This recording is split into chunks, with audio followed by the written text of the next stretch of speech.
te la racconto. Rieccoci insieme cari telespettatori, ben ritrovati con i nostri ospiti, sempre supportati dallo SPI-CGIL del Veneto, ma questa volta decliniamo a livello territoriale e allora vi presento i nostri interlocutori. Ben arrivata Francesca Lamona, segretaria della Lega SPI-CGIL di Mestre, grazie. Buongiorno.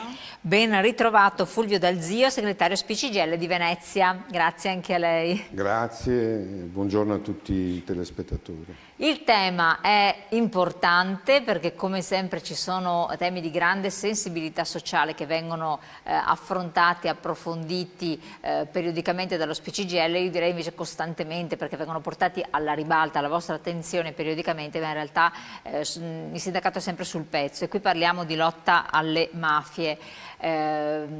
Segretario, lo SPI-CGIL è sempre stato da tantissimo tempo attivo in questo versante, ci sono tante iniziative, che significato ha il ruolo del sindacato in questo? Beh, il ruolo del sindacato è un ruolo da protagonista perché nella storia, insomma, ormai purtroppo la mafia è una storia secolare, il sindacato ha sempre contrastato questo potere illegale che ha impedito poi lo sviluppo, il benessere delle popolazioni di quanti vivevano e vivono in quei territori. Perché il potere mafioso, il potere della criminalità organizzata copre, come dire, tutto il resto, insomma, quindi le mafie sono un ostacolo al progresso civile e sociale di quei territori. Per questo il sindacato si è sempre speso in maniera costante e in prima linea contro questo potere mafioso. Che esiste ancora, perché alcuni dicono ma facciamo riferimento ancora alla famosa Mala del Brenta, che poi sembra essersi in qualche modo rivitalizzata con altre modalità, ma in realtà purtroppo ci sono altre nuove vecchie mafie che sono presenti sul territorio, per cui non si parla di cose passate purtroppo. No, infatti non stiamo parlando solo della mafia e dell''ndrangheta, della camorra localizzata nelle regioni dell'Italia del Sud. Stiamo parlando che queste mafie, in particolar modo l''ndrangheta, anche si sono, come dire, aspetti secondari, si sono radicate nel nostro Veneto. Infatti ci sono ancora diverse indagini da parte della magistratura tesa a contrastare questo fenomeno che tenta appunto di insidiare un territorio che invece negli anni ha avuto uno sviluppo importante. D'altronde le mafie tendono a indirizzarsi e a penetrare lì dove ci sono degli interessi economici, insomma indubbiamente il Veneto da questo punto di vista è un territorio particolarmente appetibile anche per una certa cultura che è radicata, che è presente nel Veneto. A questo proposito ricordo sempre, non mi ricordo il nome del magistrato, che ha detto in un processo, non era Nordio, forse Cherchi, in un processo ha detto che interrogando un mafioso gli ha chiesto ma perché nel Veneto? Perché qui c'era, come dire, una predisposizione, come dire, a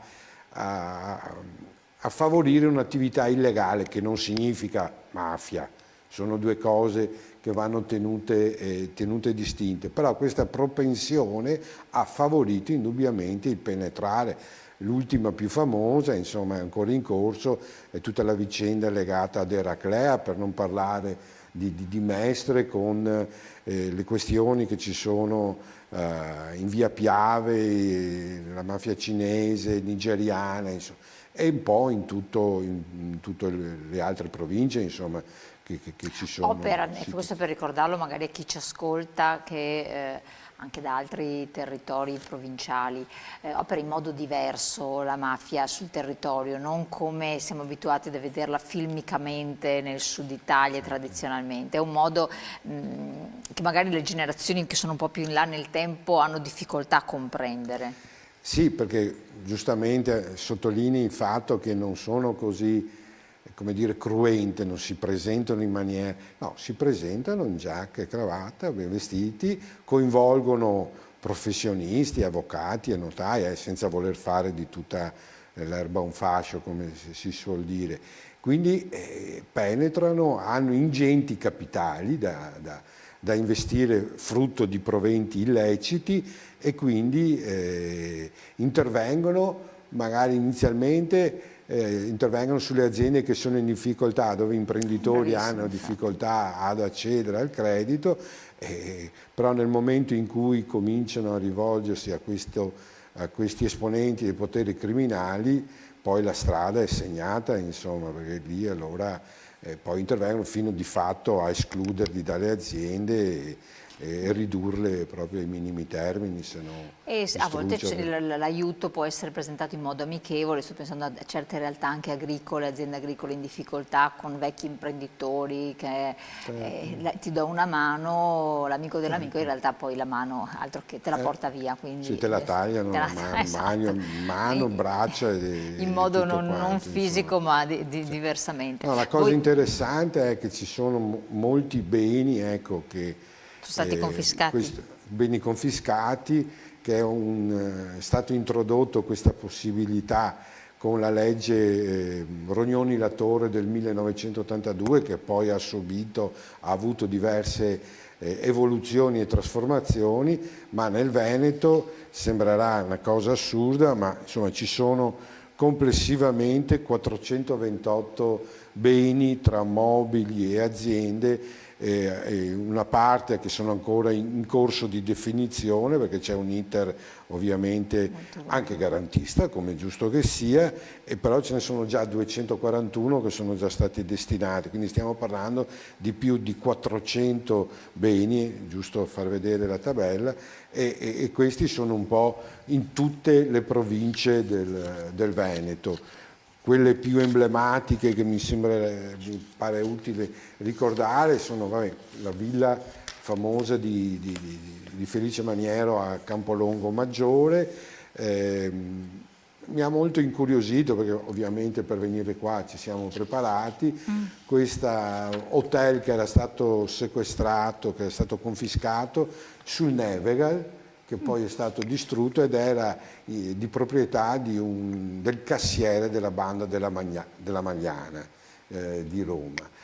Poi c'è qui a Padova, in provincia di Padova, ad Arquà, anche questa frutto di proventi illeciti, perché questa legge non colpisce solo i beni in possesso dei mafiosi o degli altri esponenti della criminalità organizzata, ma colpisce anche chi, come dire, si procura in maniera illecita beni che sono il frutto di attività non lecite. Quella più famosa qui a Padova è ad Arquà, la villa Rodella, mi sembra si chiama, che era di proprietà di Galan, che è stata sequestrata perché è frutto dei proventi della vicenda del Mose. Certo. Poi ce ne sono altre, per esempio ce ne sono a Salzano, che è sempre in provincia di Venezia, dove noi collaboriamo con Libera, perché viene organizzato un campo della legalità che è stato molto apprezzato, che ormai è il quinto anno che si fa,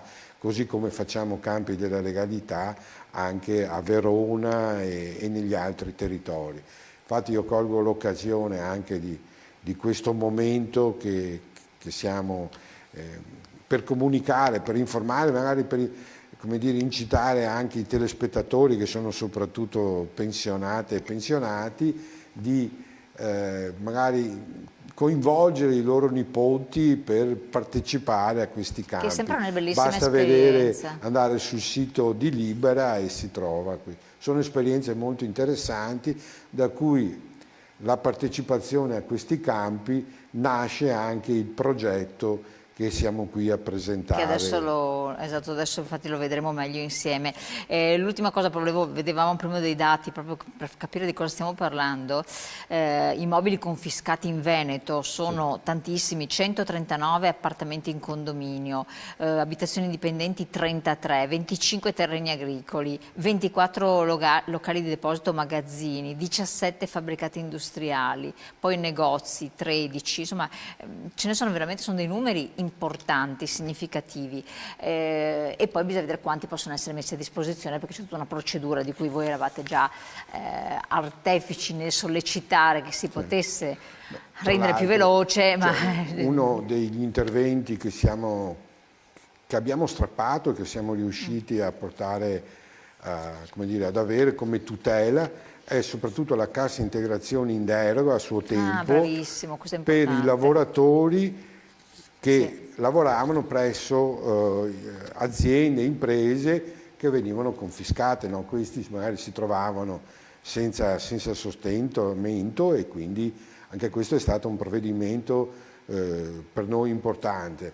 Chiudo dicendo, insomma, che la mafia è nata storicamente per contrastare i braccianti nelle terre, in particolar modo in Sicilia, insomma, i famosi gabellieri che erano al soldo dei latifondisti, e quindi c'è stato l'impegno. Abbiamo pagato anche in termini di vite, insomma, più di 50 sono stati i sindacalisti uccisi nell'immediato, dal dopoguerra fino agli anni 50, insomma, proprio persone che avevano capito l'importanza di lottare contro la mafia, che significava lottare per lo sviluppo, per il benessere, perché le criminalità organizzate devono avere il controllo del territorio e quindi, come dire, devono nascondere, insomma, devono impedire che quelle società possano crescere. La figura più emblematica credo sia quella di Placido Rizzotto, insomma, che questo sindacalista, segretario della Camera Lavoro di Corleone, che è sparito, insomma, e sembra, se non ricordo male, solo di recente è stato ritrovato il cadavere ed è stato anche onorato da parte della Presidenza della Repubblica come doveva essere. Chiaro. Segretaria, c'è un messaggio che arriva. Avete fatto caso che non si parla più di mafia come una volta? Non è che la mafia si è evoluta ed è entrata nel sistema? Sì, l'abbiamo detto. Nel sistema, dice. Ma questa è una domanda, come dire, cioè io mi sono sempre rifiutato e mi rifiuto ancora di pensare che la mafia, come dire, sia entrata. Certo, ci sono collusioni. Questo ci sono state provate, ci sono tante amministrazioni, tanti consigli comunali che vengono sciolti per mafia, insomma, anche se non sbaglio il Consiglio regionale della Lombardia ha dovuto subire questo provvedimento, quindi che ci siano collusioni con il potere politico, che stiamo parlando di questo, non c'è dubbio. Ancora adesso, insomma, ci sono esponenti però arrivare a dire che la mafia, insomma, è lo Stato, è dentro lo Stato, la trovo, come dire, un'affermazione molto, molto pesante, che non ci credo, perché lo Stato, secondo me, sono soprattutto i Placido Rizzotto, che hanno combattuto contro, sono Falcone e Borsellino, sono il generale della Chiesa, sono i tanti sindacalisti che sono stati uccisi, sono le tante persone delle forze dell'ordine che si sono opposte. Quindi, insomma, certo, questo è un periodo un po' particolare, insomma, dal punto di vista politico, quindi la questione è aperta. Benissimo, quindi abbiamo fatto questo primo excursus, adesso entriamo nel merito specifico anche delle tante iniziative, lo faremo con la segretaria, dovete aspettare qualche secondo di pubblicità, tra poco.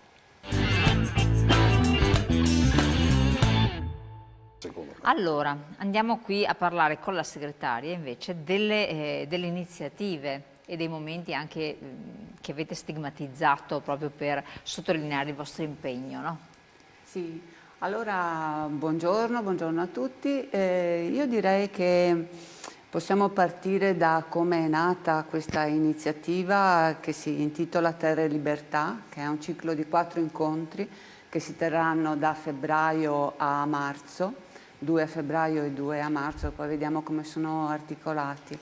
E sono nati e sono stati progettati perché è capitato ho scelto di partecipare ad alcuni campi della legalità, e mi riallaccio a quanto è stato detto prima dal nostro segretario.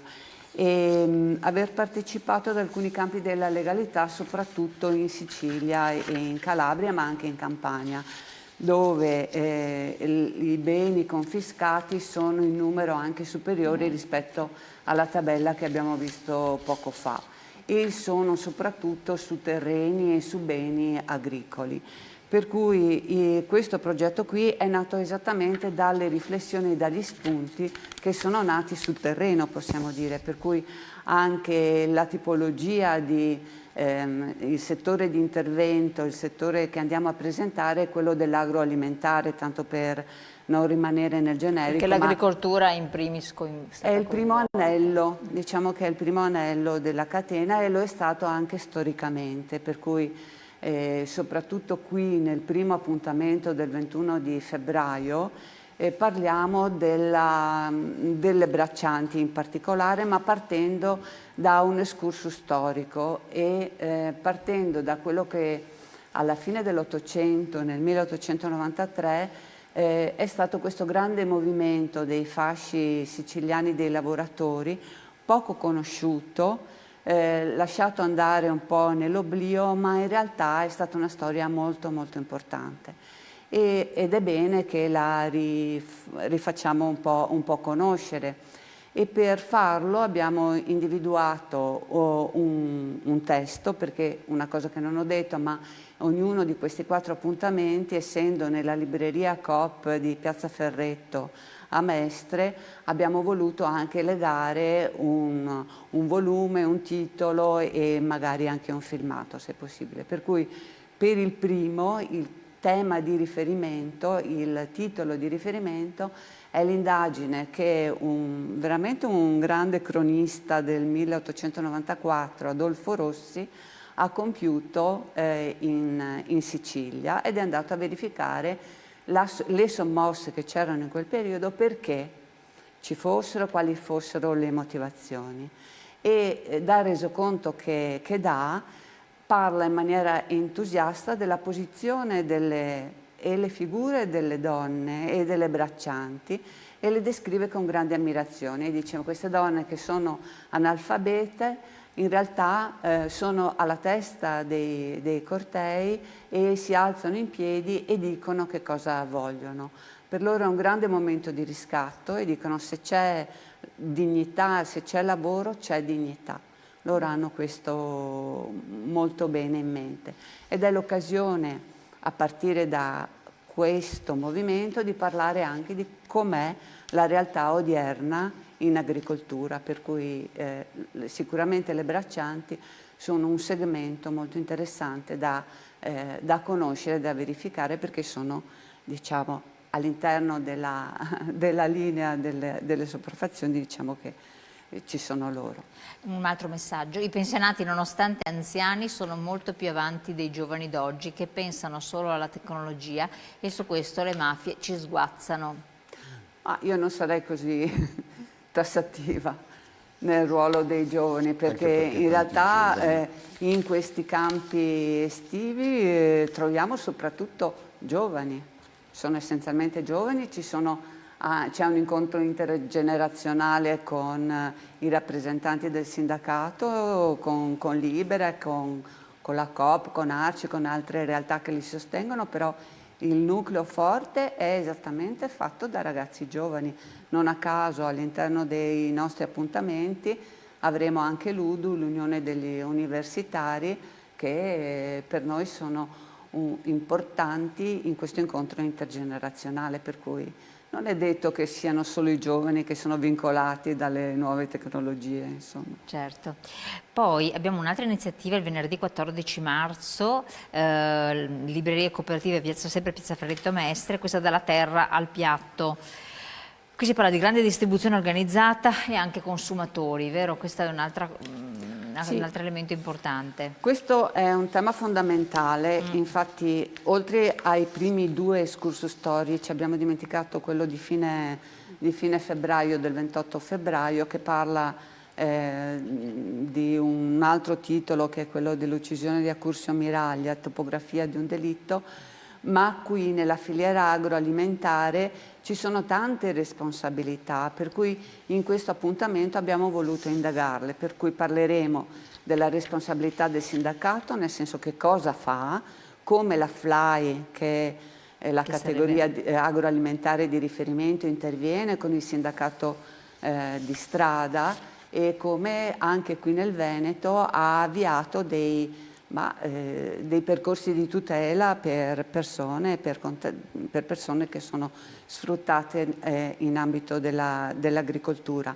Abbiamo chiesto alla Coop, perché la grande distribuzione ha un ruolo fondamentale, e quando c'è il sottocosto dobbiamo essere consapevoli di che cosa andiamo ad acquistare e chi paga il prezzo del sottocosto. Tra l'altro la Coop sostiene attivamente, con la vendita dei prodotti delle cooperative, le sostiene in questa maniera qui. E poi avremo anche la figura del consumatore che ci riguarda tutti direttamente, e con questo ne parleremo con Galdino Zara, rappresentante di Slow Food. Certo. Delitti e stragi, diceva lei, quello del 28 febbraio, Sì. che porta alla luce appunto dove ci sono stati efferati delitti. Sì. Che riguardano certi territori in particolar modo, che uno abbina facilmente alla mafia, qui invece si manifesta per fortuna in modo diverso, però forse più subdolo, no? Delitti e stragi, anche questo ha un focus storico, perché parte dal secondo dopoguerra. Nel secondo dopoguerra c'è stata l'emanazione, tra il 44 e il 46, l'emanazione del decreto Gullo, che riattribuiva i terreni incolti, non coltivati, alle cooperative, ai contadini associati in questa forma. Non sono stati attuati, ma le cooperative hanno iniziato a formarsi, e lì, e qui è un altro momento forte di intervento della mafia, che sostiene i latifondisti ancora presenti. Stiamo parlando ancora molto della Sicilia anche qui, però è bene ricordarlo, perché la storia poi... Poi c'è tende un po' a un'Italia ripetersi. che resiste. Quello è l'ultimo appuntamento di marzo del 26. Del 26 marzo alle ore 16, sempre in piazza Ferretto a Mestre. Sempre in piazza Ferretto a Mestre, tutti e quattro. E qui vogliamo parlare di quali strumenti ci sono, per cui quando un bene viene requisito e sequestrato, come deve essere riassegnato e riattribuito il bene confiscato.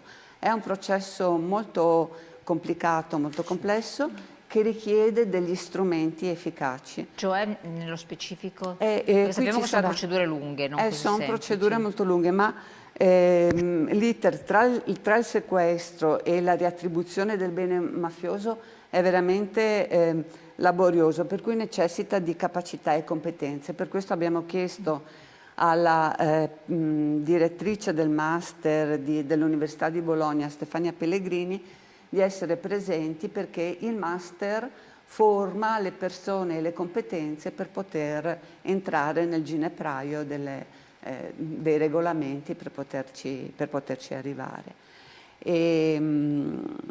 Poi abbiamo ancora delle testimonianze di Libera per dire come si sostengono le cooperative, e infine una presentazione del primo consorzio, che è il Consorzio Mediterranea, che raggruppa le varie realtà sia siciliane che calabresi che pugliesi. E queste realtà di che cosa si occupano? Allora, ma le abbiamo conosciute direttamente, e invito tutti a partecipare se è possibile, perché è un'esperienza diretta, conosci le persone che lavorano, conosci anche testimonianze di mafia e incontri storie che non incontreresti mai se non vai a verificarle di persona.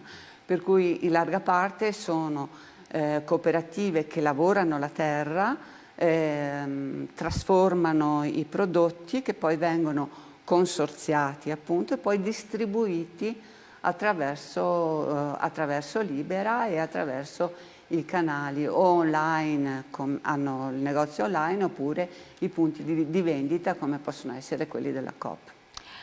Il vostro messaggio sostanzialmente, c'è un messaggio dentro il spettatore, ma queste belle iniziative vengono fatte solo a Mestre, nel Vicentino, grazie, siete sempre molto attenti ai movimenti civili. Nel Vicentino. Noi possiamo replicarle, noi possiamo replicarle molto Ma volentieri. credo che siano un po' a livello territoriale periodicamente, per un po' tutto il Veneto, tutta Italia, tutto il Veneto, cosa dice il segretario? No, queste 4 giornate le ha pensate soprattutto Francesca, insomma, abbiamo collaborato poi, ma l'idea, come ha detto lei, parte dall'esperienza diretta sul campo, quindi che questo è importante. Però siamo attivi in tutte le province, insomma, poi in maniera più o meno diversa, insomma, con pesi diversi, però io so che lo SPI di Vicenza organizza un campo della legalità che è rivolto soprattutto ai giovani, lo fanno a Erbea, anche se è in provincia di Verona, però è il confine, insomma. Quindi, quello di Erbea è anche molto famoso. A Rovigo c'è Salvaterra, che è un altro bene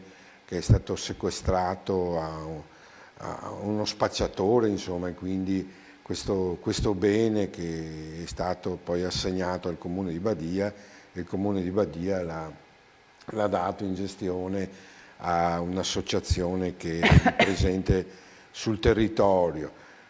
Belluno, anche loro fanno delle iniziative. Infatti ci sono varie province, quindi, con però varie siamo modalità, impegnati, no? sia a livello, diciamo, di iniziative locali, di informazione, di approfondimento, di aspetto culturale, come queste 4 giornate che organizzeremo, ma anche dal punto di vista operativo, perché i campi della legalità li facciamo un po' in tutte le province del Veneto, ma siamo impegnati anche andando, come diceva prima appunto la mia collega, andando nei campi che vengono fatti nell'Italia del Sud, Sicilia piuttosto che Campania, piuttosto che Puglia, ma questi campi poi vengono fatte anche in tutte le altre regioni, in Liguria, in Lombardia, questo a questa testimonianza appunto che il potere mafioso, in particolare la criminalità organizzata, si è radicato in tutto il territorio nazionale. L'impegno, siccome l'impegno del sindacato è sempre stato quello in difesa dei diritti delle persone, dei lavoratori, ma è consapevole che non basta solo difendere i lavoratori nei luoghi di lavoro, ma deve essere tutto il territorio, tutto il contesto che è, come dire, che cresce, insomma, che cresce il benessere, la civiltà, insomma, il vivere assieme, quindi l'impegno in prima persona c'è sempre stato, c'è e ci sarà sempre. Assolutamente, siamo giunti al termine. Allora, io ringrazio Francesca Lamonna, segretaria della Lega Spicigelle di Mestre, Fulvio Dalzio, segretario Spicigelle di Venezia, voi telespettatori di averci seguito, di aver partecipato, sollecitando anche alcune riflessioni che sono importanti. Le informazioni, naturalmente, chiamando le sedi provinciali territoriali dello Spicigelle avrete tutte le informazioni che sono necessarie, però come sempre vi sollecito a prenotarvi un appuntamento per una controllatina alla pensione. Male non fa, ci possono essere tanti diritti inespressi, ovvero soldini che non ricevete se non li chiedete, e se non si sa di che cosa sia diritto ci si rimette. A Venezia nel 2024 abbiamo recuperato 800.000 euro. 800.000 euro recuperati solo a Venezia nel controllo delle pensioni. Ecco, non diciamo nient'altro, avete capito di che cosa stiamo parlando, quindi fate le vostre considerazioni, poco costa, basta fare una prenotazione, una chiamata, andare col codice fiscale e si è a posto. Grazie a voi, grazie allo Spicigelle del Veneto della collaborazione con le declinazioni territoriali, e a voi a presto.